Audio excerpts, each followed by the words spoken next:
Hello there everyone, welcome to the channel if you're new, welcome back if you aren't. I am EDJ, and we are continuing with History March's Hannibal series. So last time we saw the battle of the Ebro, the Ebro, and Hasdrubal got kind of wrecked by Scipio, so as of right now, Hannibal's the only Carthaginian having overwhelming success against the Romans. So, is my camera too high? Or...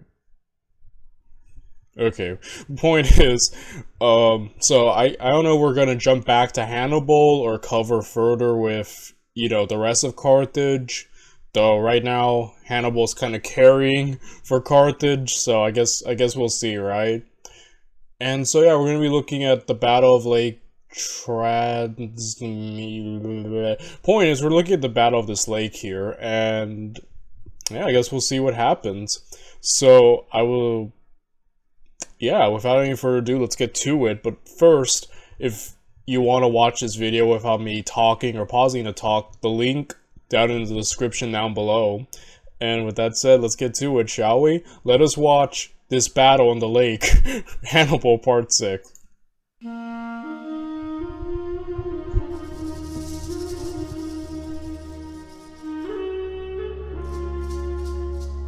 The defeat at Trebia struck fear into the Roman leadership. The Republic lost all control over Cisalpine Gaul. Hannibal succeeded in bringing Gauls to his side, nearly doubling his army. 40,000 infantry and 10,000 cavalry are now under his command. And considering he showed up there with like 20,000, he has bolstered his troops so much, and basically got rid of that province, right? Cisalpine Gaul. He's making waves. He is insane. But before Hannibal resumes his attack on Rome, I want to give a shout out for Curiosity Stream.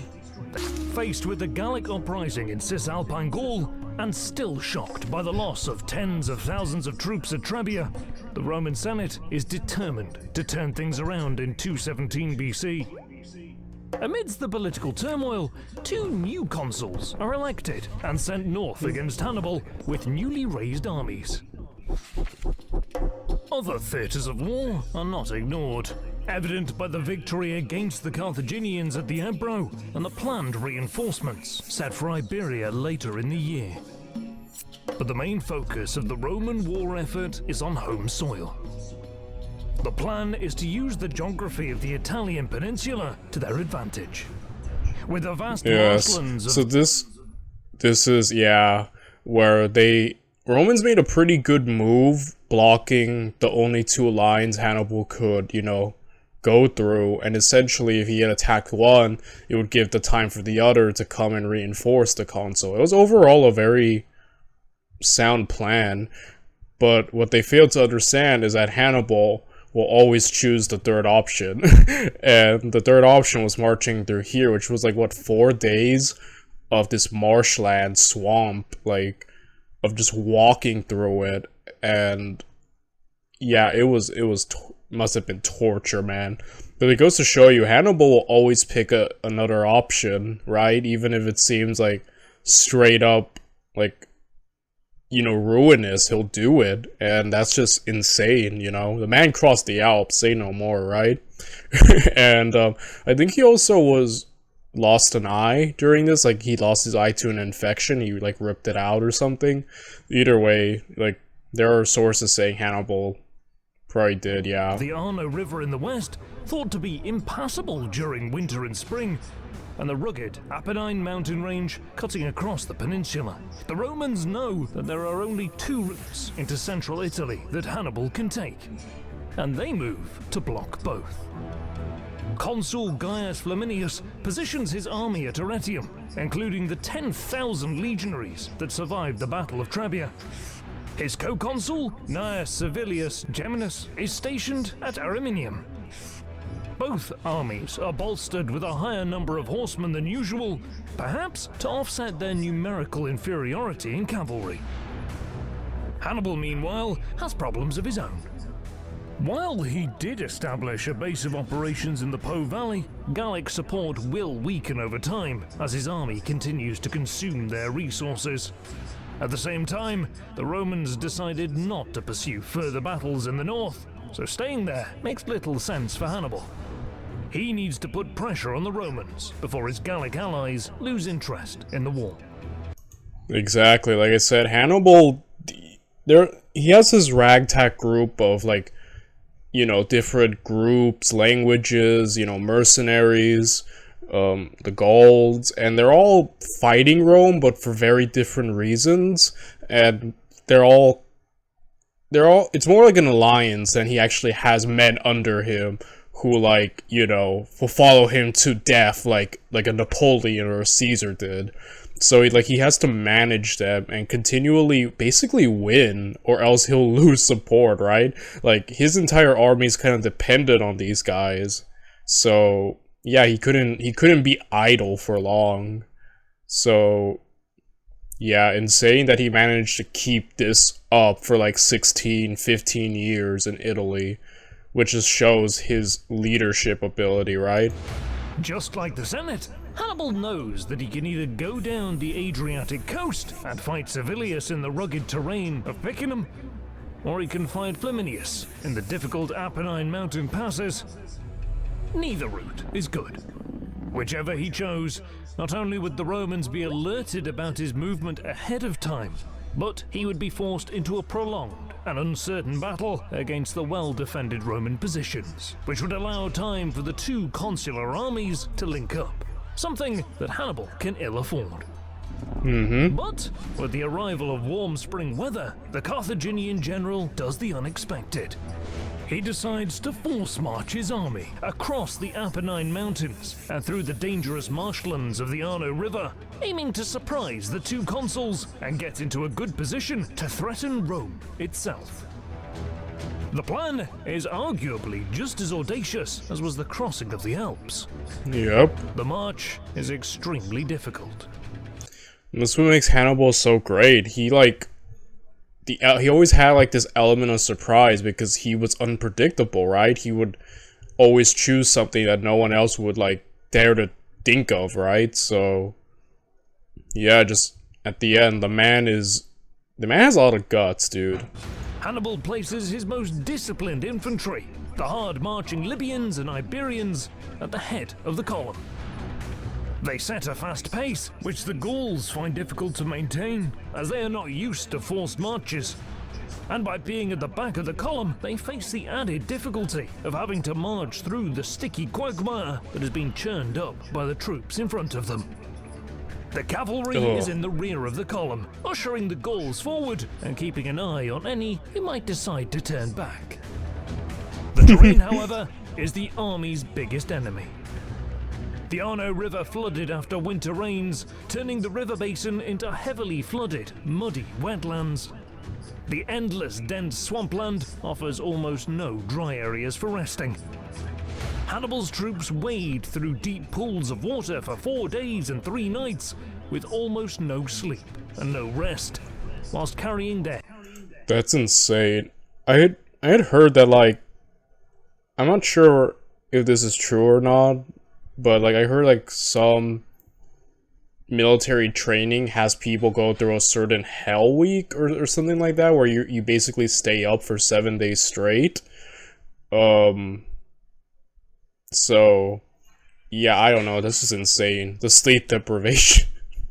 Like I pulled off an all-nighter at least like once in my life, and boy, the next day was I feeling beyond off. Like I was like close my eyes for a second, I'm out. So, you know, like, I can't imagine 4 full days trekking, like, that's insane, dude. Like, Hannibal put his army through it, dude.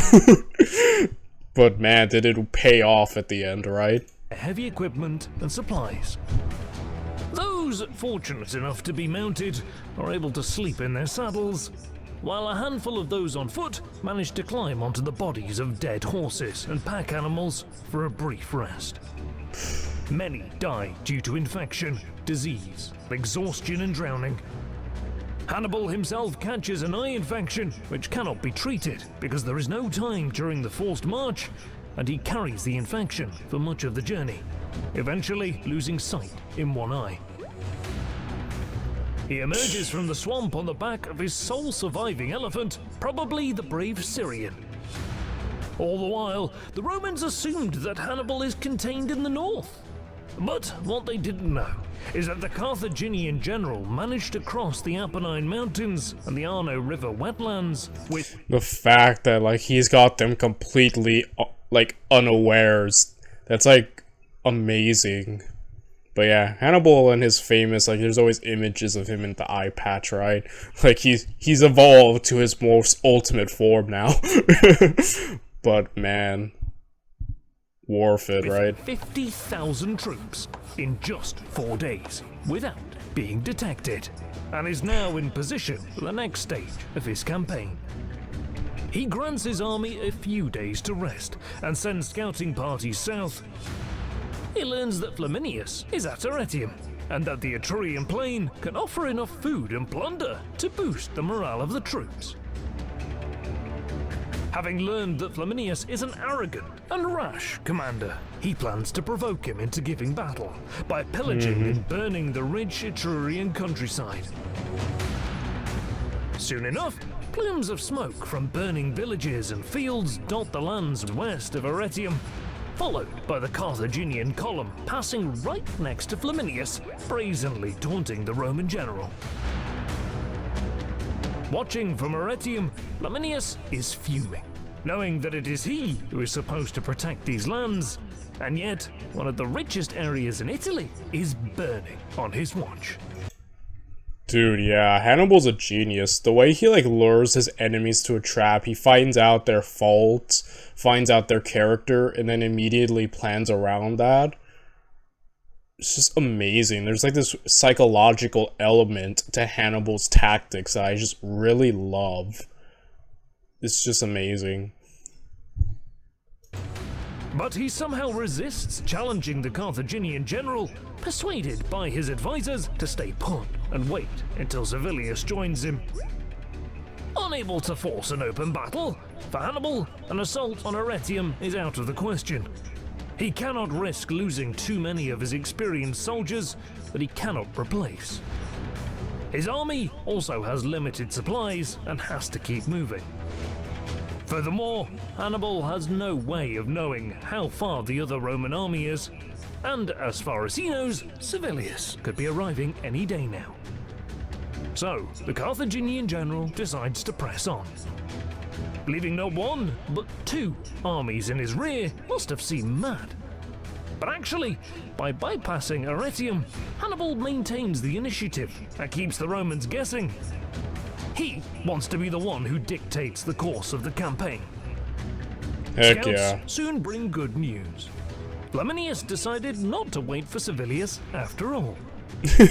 Knowing that the battle is soon coming, Hannibal makes sure to let his Gallic troops know that they will be fighting against Flaminius, the man who caused them much misery in years past. Flaminius is renowned for his victories against Gallic tribes.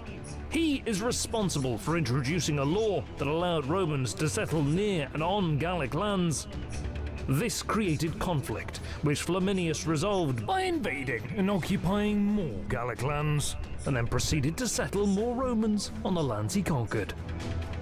Needless to say, he is hated by the Gauls. And the 17th And Hannibal's gonna use that hatred. Like, man. I'm telling you, the dude just knows how to, like, dissect people and just use their wants and desires. I don't know, man. I love Hannibal. Like, I'm a Hannibal fanable, if you would. 1,000 of them in Hannibal's army can't wait to get their hands on him.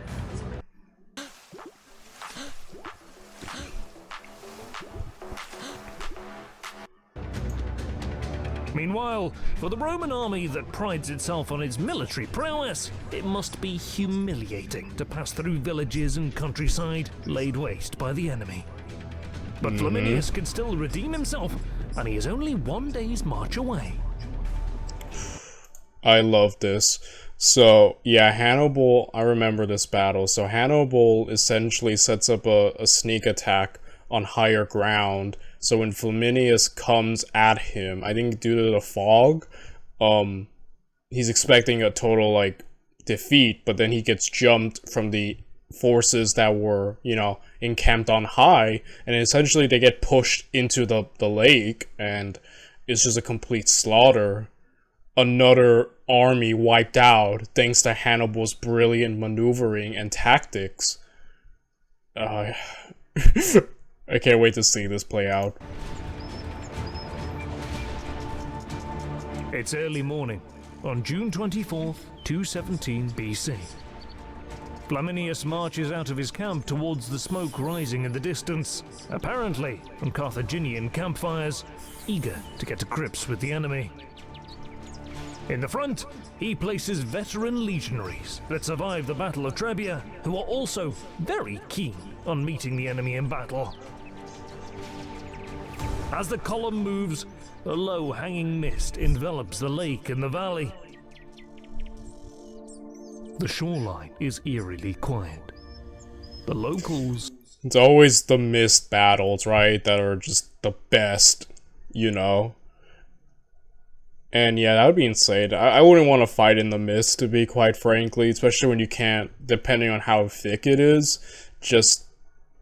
It's gonna be unnerving, it all being quiet, like, freaking, like, Silent Hill vibes, and then you just see this group of people jump out of you from the, like, oh my gosh, that's gonna...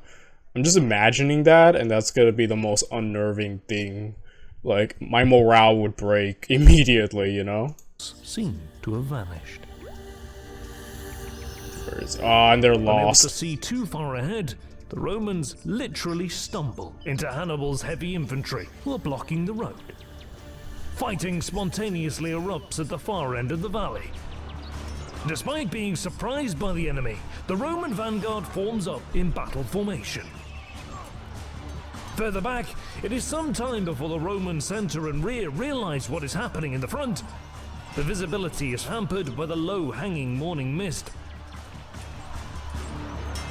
But in the hills above the mist, yes, Hannibal's hidden troops can clearly see the Roman column. Dude. Oh, Hannibal, you're so great, dude. Just genius. Genius. And then he's gonna push them here. Oh my gosh. I love this. Although they do not know it yet, the Romans walked straight into an ambush. But let's take a moment to consider how difficult it was to set up the ambush at Lake Trasimene. Hannibal couldn't just send his troops up the hill to their positions. That would have left tracks all across the hillside. And with Flaminius hot on his heels, he didn't have much time either. Yet, Hannibal marched to the eastern end of the valley and somehow managed to coordinate tens of thousands of troops around the hills to the north into their correct positions at night, all with... That's insane. Just the level of organization and, like, speed and coordination he needed to enact all that with, like, one eye. One eye, too, you know? Oh my goodness, that's, like, impressive. That's just amazing, dude. Within a brief window of time, and without arousing any suspicion. This is without doubt quite an astonishing military feat. You're right about that, my friend. Forces to attack. It's unclear if trumpets signaled the start of the attack, or if his captains were ordered to wait until the Romans were deep enough into the valley. Whatever the case, the ambush succeeds completely. The use of campfires in the distance tricked the Romans into moving deep into the valley, thinking that the Carthaginians are further ahead. And by masterfully hiding tens of thousands of his troops in the hills, Hannibal completely surrounded the enemy. Coming seemingly out of nowhere, Numidian cavalry and Gallic heavy infantry engaged the Roman rear, closing off their line of retreat. Hannibal's light infantry, skirmishers, and Gallic heavy infantry clash with the Roman center. Having previously marched in a very loose formation, Flaminius' army is caught completely by surprise. They soon find themselves in a fight for their life. The formations break up, and many soldiers are left to fend for themselves. The fighting is so fierce that none of the combatants notice a strong nearby earthquake. After less than an hour of fighting, Hannibal's troops split apart the disorganized enemy column. From this point on, the battle becomes a slaughter. Numidians and Gauls overwhelmed the Roman rear, forcing them all the way to the lake shore. Many tried to swim in their heavy armor, desperate to get away. According to Polybius, many Romans drown in the lake, while others who manage to stay afloat beg for mercy, but are killed there and then. The Roman center fights a brave last stand, but after another 2 hours of fighting, most of Flaminius's men are cut down, while others drown in the lake as they try to swim away. According to legend, the Roman consul is recognized amidst the fighting, and the enraged Gauls fight to get to him. The consul's best troops rally to protect him. But one of the Gallic warriors fights his way through and thrusts his spear into the consul, killing him. Meanwhile, complete disaster for the Romans, right? I'm sorry, I'm still in awe that Hannibal managed to pull that off. His tactical ability is just another level, man. Like, just so talented. And this is like, he's wiped out another army of like, what, tens of thousands of men? Like, what a grisly sight it must have been too, right? Seeing all those Roman bodies and like blood in the river, just one of Hannibal's greatest achievements. the Roman vanguard still stands firm. Once they realize that the battle is lost, they start fighting their way through Hannibal's heavy infantry, desperate to escape the field. But they too would be captured within a day or two after the battle. In less than 3 hours of fighting, a whole Roman army is virtually wiped out. It is said, oh my gosh. Dude, Flaminius, man. you did not know what you were gonna do. You should have waited. Again, he was a hothead, man, and at the end, it came back to bite him in the butt. Hannibal played him, like, just completely led him to his own destruction. Like, oh my goodness. the Flaminius' body was torn to pieces by Gallic soldiers, so much so that Hannibal was not able to find any trace of the consul after the battle to give him a proper burial. Carthaginian losses, meanwhile, are minor. Large Oh my gosh. Those numbers. Oh! Like, you know. Dude. It's so weird seeing the Romans get wrecked this hard, because we've been covering so much of Rome, right? Julius Caesar, Belisarius, just... Rome is another level, right? Like, we're all aware of the prowess of the Romans and just how great they are. But then you see this, it's like... I think it's just a testament of Hannibal's genius that he's fighting, like, the greatest... probably the greatest army of the era, right? The Romans. And he's just wrecking them. Like, how did you become so great, Hannibal? Like, what did you learn to make you, like, you know, like, Napoleon, Hannibal, all these great men, like, they just have genius that's born, like, you don't see so often. And, oh my goodness, dude, what a complete disaster. The Romans are getting wrecked so hard. And you know what? If Hannibal had fought any other group of people, he would have won, like, 10 wars by now. I think it is also just a testament to the Roman resolve that somehow losing whole armies didn't make them break. Not even the tactical genius of Hannibal could overcome the Roman spirit. Which kind of just goes to show you just how great Rome is, right? Like a military genius isn't enough, but man, did he make them bleed for he made them suffer for their victory. But man, just one-sided battles left and right. Is taken, especially military equipment.